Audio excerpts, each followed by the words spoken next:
Former Chief Minister Manik Sarkar alleged that the SIR exercise in Bihar ahead of elections is aimed in silencing the voice of democracy. He made this statement while addressing the media at the Left Front's protest venue. Opposition parties have alleged that the Special Intensive Revision SIR of the voter list in Bihar is a conspiracy to remove valid voters ahead of the upcoming assembly elections.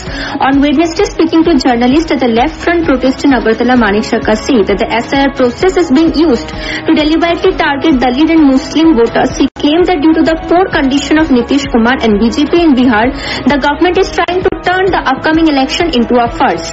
Sarkar warned that if this move is not opposed now, it could pose a serious threat to Indian democracy. He added that the India bloc is already protesting inside and outside parliament over the issue and demanded proper discussion on SIR, just like the recent debates on Manipur. Expressing concern, he questioned that how the Election Commission can continue the SIR process even when a case on it is pending in the Supreme Court. He further said that on August 8, CPIM will launch a nationwide protest against SIR, including in Tripura. Sarkar pointed out that within the next 6 months, assembly elections are due in Assam, West Bengal, Kerala, Tamil Nadu and Pondicherry. Except for Assam, BJP is not in power in any of the states. Hence, similar SIR exercises might be carried out in those states to remove valid voters from the list, calling it a sign of rising fascism. He concluded by saying that this is an attempt to establish authoritarian rule using the Election Commission and called for nationwide resistance against it. আমাদের party ভারতের communist party মার্ক্সবাদী August মাসে 8 তারিখ এটার বিরুদ্ধে সারা ভারতবর্ষে প্রতিবাদ আন্দোলন আমরা সংগঠিত করতে চাচ্ছি। এসআইআর মানে নতুন করে ভোটের কয়েক মাস আগে যে রাজ্যে ভোট হবে সেখানে ভোটার তালিকা তারা পরীক্ষা নিরীক্ষা করে চূড়ান্ত করবে। এরকম ঘটনা এর আগে ঘটেনি। নর্মালি সারা বছরই প্রত্যেক বছরে একবার করে হয়। বুঝতে আগে এই কাণ্ড প্রথম বিহারে তারা শুরু করল। এটা যদি প্রতিবাদ না হয় এরপরে আসাম, পশ্চিমবাংলা, কেরালা, তামিলনাড়ু, পন্ডিচেরি এই জায়গাগুলিতে আসাম ছাড়া কোনো জায়গায় বিজেপি নাই এবং বিহারে যে ভোটের মুখে করছে ওখানে বিজেপি এবং নীতিশ কুমারের দল অবস্থা ভালো না। কাজেই এরকম একটা জায়গায় দাঁড়িয়ে এই ভোটার তালিকা সংশোধনের নামে মূলত টার্গেটটা তারা করার চেষ্টা করছে মুসলিম, তার সঙ্গে হচ্ছে তপশিলি অংশের মানুষ, ওবিসি অংশের মধ্যে বিশেষ করে যারা গরিব অংশের এরা ক্ষুব্ধ এই সরকারের জনবিরোধী ভূমিকার জন্য।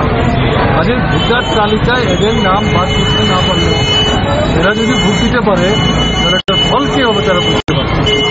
ইতিমধ্যে বিহারে যে এসআইআর হলো তাতে যে প্রাথমিক তথ্য বেরিয়েছে কোথাও বলছে 52 লক্ষ, কোথাও বলছে 62 লক্ষ। তাতে দেখা যাচ্ছে একটা বড় সংখ্যা মৃত, একটা বড় সংখ্যা অনুপস্থিত, একটা ভালো সংখ্যা 2-3টা জায়গায় তাদের নাম আছে। পার্লামেন্টে কি চলছে? পার্লামেন্টে একদিকে হচ্ছে তাহেলগাঁও, আমি এখানে বলিনি সময় বাঁচাচ্ছি। আরেকদিকে কি হচ্ছে এই এসআইআর এর সম্পর্ক তেহলগাঁও নিয়ে যেমন 16 ঘন্টা সময় দিয়েছে, এসআইআর নিয়ে আমাদের বক্তব্য আছে, এটার জন্য সময় ঠিক করতে হবে, এটা নিয়ে আমরা আলোচনা করব। বাইরে ভেতরে 2 জায়গায় হচ্ছে। পার্লামেন্টে ঢোকার আগে একবার বিক্ষোভ দেখাচ্ছে, পার্লামেন্টে ঢুকে লোকসভায় রাজ্যসভায় আবার বিক্ষোভ দেখাচ্ছে। এটা প্রতিশ্রুতি দিচ্ছে না, কিন্তু তেহলগাঁও নিয়ে শেষ পর্যন্ত মেনে 16 ঘন্টা কালকে শেষ। প্রধানমন্ত্রী কি বক্তৃতা করলেন? 90 মিনিট বক্তৃতা করেছে।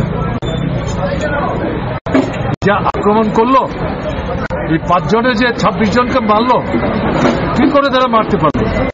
নিরাপত্তার দায়িত্ব কেন্দ্রীয় সরকারের। কেন নিরাপত্তা কর্মী থাকলো না? তারা কেন এখনো ধরা পড়লো না? তারা কারা? কোনো বক্তব্য নেই কথা নেই।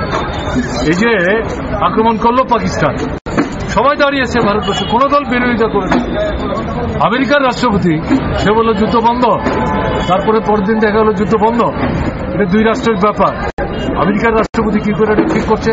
All eyes are now on the center to see how it responds to growing pressure from opposition parties over the SIR issue. Bureau Report, Fact Finder.